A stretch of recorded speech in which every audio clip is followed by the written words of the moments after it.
Good evening. मैं आलोक BCC के YouTube channel पे आप सभी को स्वागत करता हूं और आज 1 सितंबर के न्यू करेंट अफेयर्स हम लोग देखेंगे। इससे पहले आपको पूरे अगस्त का वीडियो इस यूट्यूब चैनल पे उपलब्ध है। आप सभी उसको पीछे का जितना जो 1 अगस्त से लेकर 31 अगस्त तक वीडियो गया है उस सभी को आप सभी देख लें। प्लेलिस्ट में आपको मिल जाएगा और वो वीडियो को आप बार बार रिवाइज करके देखें, क्योंकि जो भी आने वाला परीक्षाएं हैं उसमें आपके लिए वो सभी प्रश्न काफ़ी महत्वपूर्ण साबित होगा। इसके लिए आप सभी उसको बार बार देखें, क्योंकि टोटल अगस्त का आपको लगभग वीडियो उपलब्ध है आपके इस चैनल पे। इसके प्लेलिस्ट में जाकर आप उसको बार बार देखते रहें, क्योंकि आने वाला जो भी 1 साल के अंदर परीक्षाएं हैं उसमें आपको अगस्त से करेंट रहेंगे। और आज हम लोग 1 सितंबर से आज भी जो है वो न्यू सीरीज चलेगा 1 सितंबर से, जो आपको डेली का 10 या 15 करेंट्स आपको मिलते रहेंगे। आप उसको देखते रहेंगे, लेकिन पीछे जो भी वीडियो गया है उसको आप बार बार देखते रहें। तो आज 1 सितंबर के जो भी महत्वपूर्ण क्वेश्चन है उसको हम लाए हैं। आज समय के अभाव में कुछ कम ही प्रश्न है तो उसको आप लोग देखेंगे, लेकिन कल और जो भी प्रश्न होगा उसको ऐड करके दे दिया जाएगा। थोड़ा शेड्यूल बिजी होने की वजह से क्वेश्चन जो है वो कम ही आया है आप लोगों के लिए आज, तो उसको हम लोग देखते हैं। लेकिन उससे पहले आप सभी को हम कहेंगे फिर से एक बार कि आप सभी प्लीज़ इस वीडियो को लाइक, सब्सक्राइब और शेयर करें। जितना हो सके आप सभी इस वीडियो को शेयर करें। और उससे पहले आपको टॉपिक पे आने से पहले एक बार कल का एक प्रश्न था कि सप्तऋषि का संबंध किससे था।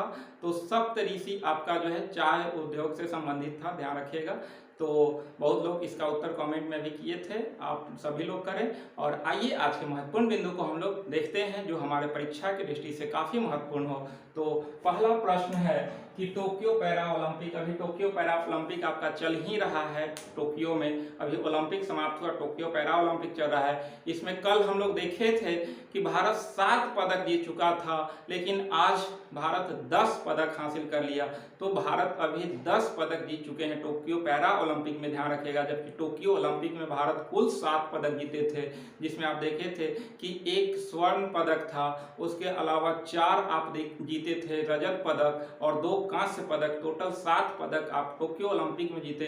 जबकि अभी तक टोक्यो पैरा ओलंपिक में भारत 10 पदक हासिल किया, जिसमें 7 कल हम लोग देख लिए थे। उसको आप लोग नहीं देखे होंगे तो पीछे वाला वीडियो आप लोग देखिएगा, उसमें 7 खिलाड़ियों का नाम लिखा हुआ है, किस खेल से कौन जीता है, कौन सा पदक जीता है वो आप लोग देखेंगे। इसके अलावा आज जो है वो 2 स्वर्ण, कल भी हम लिखवाए थे, 5 रजत और 3 कांस्य के साथ भारत जो है टोटल अभी 10 पदक हासिल किए हैं, ध्यान रखिएगा।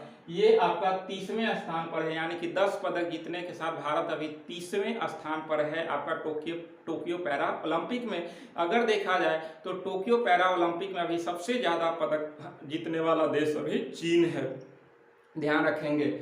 तो अभी भारत के पास 10 पदक है। अगर देखा जाए तो कल आपका मरियप्पन थंगावेलु ये होने वाले थे आपका टोक्यो पैरा ओलंपिक के ध्वजवाहक, लेकिन कोविड के संपर्क में आने से ध्वजवाहक नहीं रहे थे। टेक चंद टोक्यो पैरा ओलंपिक के ध्वजवाहक बने थे। तो मरियप्पन थंगावेलु जो है वो आपका रजत पदक हासिल किए, किसमें, तो ऊंची कूद में।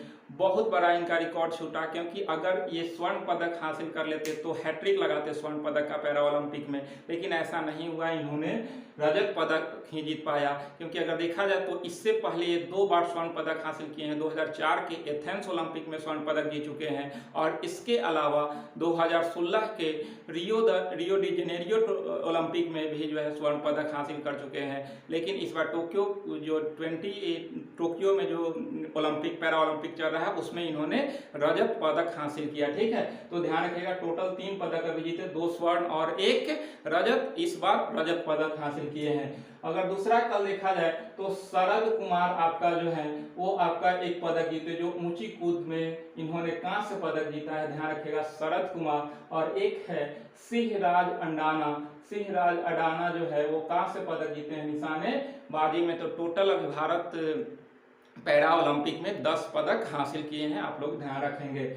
अगला प्रश्न है कि 2 नंबर प्रश्न की डेल स्टेन चर्चा में है, क्यों, तो दक्षिण अफ्रीका के डेल स्टेन बल्लेबाज हैं और इन्होंने संन्यास ले लिया है, ध्यान रखिएगा, संन्यास ले लिया है।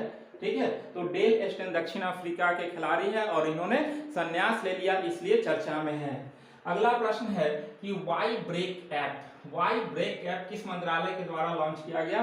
तो आयुष मंत्रालय के द्वारा वाई ब्रेक ऐप लॉन्च किया गया। इसके तहत है कि जो भी कामगार हैं वो सभी जो है वो वर्क करके थक जाते हैं, तो उनके लिए वाई ब्रेक ऐप लाया गया, जिसके तहत जो है वो 5 मिनट का वो आसन करेंगे, उसके बाद वो एनर्जेटिक हो जाएंगे। इसलिए आपका आयुष मंत्रालय के द्वारा वाई ब्रेक ऐप लाया गया। आप लोग ध्यान रखेंगे, प्रश्न को बहुत महत्वपूर्ण होगा। अगला है गांडीव अभ्यास किसके द्वारा? ये गांडीव अभ्यास आप सुने होंगे, जो है महाभारत में अर्जुन के गांडीव, ठीक है। तो अर्जुन, ये आपका गांडीव अभ्यास जो है वो एनएसजी नेशनल सिक्योरिटी गार्ड के द्वारा आपका प्रारंभ किया गया है, गांडीव अभ्यास। और ये एनएसजी इसलिए लाया है क्योंकि आतंकवाद विरोधी अभ्यास है ये, यानी कि गांडीव अभ्यास कैसा अभ्यास है? तो आतंकवाद विरोधी अभ्यास है। ध्यान रखेंगे किसके द्वारा लाया गया? तो एनएसजी नेशनल सिक्योरिटी गार्ड के द्वारा लाया गया है। अगला प्रश्न है, काफी चर्चा में है, बुद्धदेव गुहा। तो बुद्धदेव गुहा आपका बंगाली लेखक है, उनका हाल ही में निधन हो गया, इसलिए ये चर्चा में बने हुए हैं, आप लोग ध्यान रखेंगे। अगला है बीएच सीरीज, काफी महत्वपूर्ण प्रश्न है। बीएच सीरीज ये भारत सीरीज है, बीएच सीरीज जो है वो भारत सीरीज है और इसको लाया गया है नई वाहन पंजीकरण श्रृंखला है बीएच सीरीज। इसमें है कि आप देखते हैं कि हर राज्य, जो भी भारत में राज्य हैं, वो सभी राज्य अपने अलग अलग रजिस्ट्रेशन नंबर जारी करते हैं आपका जो भी गाड़ी है। लेकिन ये आपका 15 सितंबर 2021 से एक आपका बीएस सीरीज आएगा, जो नई वाहन पंजीकरण है, जो सभी राज्यों के लिए एक ही होगा। जैसे आप देखते हैं कि कोई राज्य से जो है वो आप गाड़ी खरीदे और दूसरे राज्य में उस गाड़ी को ले जाइएगा, तो 1 साल का समय दिया जाता था जिसमें आपको रजिस्ट्रेशन चेंज करवाना पड़ता था, नहीं तो फिर जो है वो प्रॉब्लम हो जाती थी। लेकिन अब ऐसा नहीं होगा, सभी के लिए एक ही रजिस्ट्रेशन होगा और वो अब जो है गाड़ी जो भी जिनका रहेगा, यानी कि गाड़ी मालिक को प्रॉब्लम नहीं होगा। ऐसे पहले प्रॉब्लम होता था कि रजिस्ट्रेशन चेंज करवाना पड़ता था अगर दूसरे स्टेट में लोग सेटल होता था तो, क्योंकि उसका पीरियड 1 साल ही रहता था। तो इस तरह से अब बीएच सीरीज के द्वारा एक नई वाहन पंजीकरण नीति लाया गया, जिसके तहत अब पूरे देश के लिए एक ही होगा, एक ही रजिस्ट्रेशन होगा। तो ध्यान रखिए कि सड़क परिवहन मंत्रालय ने लॉन्च किया है, यानी कि सड़क परिवहन मंत्रालय, यानी कि अभी सड़क परिवहन मंत्री कौन है? तो नितिन गडकरी हैं, और नितिन गडकरी के द्वारा ये कार्यक्रम परिवहन नीति लॉन्च किया गया है और ये लागू होगा आपका 15 सितंबर 2021 से। और ये कह रहा है कि नई नंबर प्लेट का फॉर्मेट होगा, यानी कि नंबर प्लेट का फॉर्मेट नया होगा, जिसमें कह रहा है कि YYBH 4 डिजिट है, उसके बाद XX है। अगर इसको देखा जाए तो YY जो है वो आपका साल का, यानी कि रजिस्ट्रेशन का साल रहेगा, यानी कि जिस साल आप गाड़ी का रजिस्ट्रेशन करवाएंगे उसका साल रहेगा प्रारंभ के 2 डिजिट। उसके बाद BH रहेगा जो भारत सीरीज है, ठीक है। BH भारत सीरीज स्टार्टिंग के YY जो है वो आपका क्या है? तो रजिस्ट्रेशन का साल है। उसके बाद 4 डिजिट रहेगा, कुछ भी आप ले सकते हैं, लेकिन इसका है कि 0001, यानी कि 0001 से 999, यानी कि 0001 से 9999 तक के अंक रहेंगे। तो हम कोई भी अंक ले सकते हैं 0001 से लेकर 9999 तक के, ठीक है। तो ये 4 डिजिट अंक रहेंगे। इसके अलावा लास्ट में आपका जो है वो ये हम जो है वो अल्फाबेट में AA से लेकर ZZ तक के अल्फाबेट को लेंगे, यानी कि 2 डिजिट लास्ट जो लेंगे वो अल्फाबेट में AA से लेकर ZZ तक के 2 डिजिट को लेंगे। लेकिन ध्यान देने की बात है कि इसमें I और O नहीं होगा, यानी कि लास्ट डिजिट जो है वो I या O नहीं होगा, बाकी अल्फाबेट के कोई भी 2 डिजिट होंगे। तो ध्यान रखिएगा कि इस फॉर्मेट में आपका नई नंबर प्लेट लॉन्च किया जाएगा। किसके द्वारा? तो सड़क परिवहन मंत्रालय के द्वारा लॉन्च किया है। कौन सा? तो भारत सीरीज BH सीरीज नई वाहन पंजीकरण श्रृंखला है, ध्यान रखिएगा।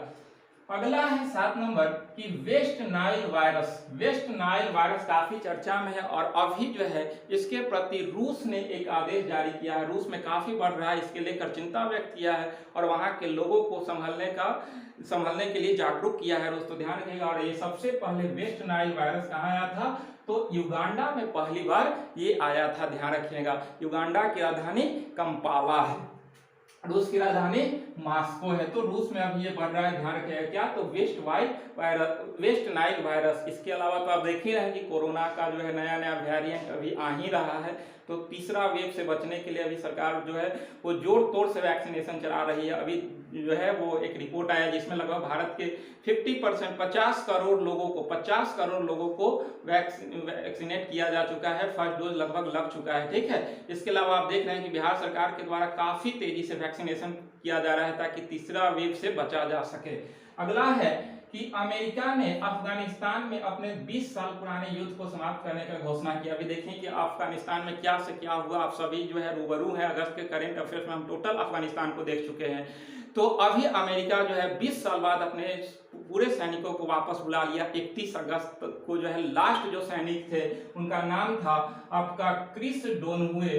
तो क्रिस डोनहुए जो है वो अफगानिस्तान की जमीन छोड़ने वाला अंतिम अमेरिका सैनिक था और उन्होंने 31 अगस्त को अफगानिस्तान छोड़कर चले गए। तो इस तरह से आपका 20 साल बाद अमेरिका की सेना जो है वो अफगानिस्तान से चले गए और इस तरह से टोटल अफगानिस्तान पर देखा जाए तो तालिबानियों का कब्जा हो चुका लगभग। तो इस तरह से अब तालिबानी राज्य आ चुके हैं, क्योंकि 2001 में अमेरिका पर तालिबानियों के द्वारा आक्रमण किया गया था। उसी समय से अमेरिका अफगानिस्तान में अपना सैनिक भेजे हुए था और तालिबानियों को हटाए हुए था। लेकिन जैसे ही अमेरिका घोषणा किया कि हम अपना सैनिक को वापस बुला रहे हैं, तभी तालिबानी काबुल तक पहुंचे और पूरी तरह से अफगानिस्तान पर तालिबानों का कब्जा हो चुका और इस तरह से अफगानिस्तान में अब तालिबानी कब्जा है और अमेरिका अपना पूरा सैनिक को वापस बुला लिया। और इसका अंतिम सैनिक कौन था?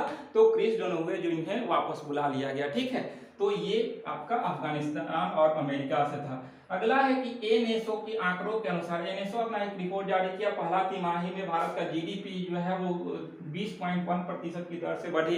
एनएसओ आपका जो है वो ये जीडीपी ग्रोथ जारी करती है, जिसके तहत जो है बताया कि 20.1% की दर से भारत की जीडीपी बढ़ी, जो काफी महत्वपूर्ण है क्योंकि इस कोविड काल में भारत का जो है वो जीडीपी इतना अच्छा 20.1% की दर से बढ़ी है। तो इसलिए महत्वपूर्ण है। ध्यान रखिए भारत की जीडीपी में इस तिमाही में कितना वृद्धि हुआ? तो 20.1% किसने जारी किया? तो एनएसओ के द्वारा जारी किया गया है। और सबसे बड़ी बात है कि पिछला तिमाही जो आया था उसमें -23.9%, यानी कि घटी थी, लेकिन अचानक इतना अच्छा वृद्धि हुआ।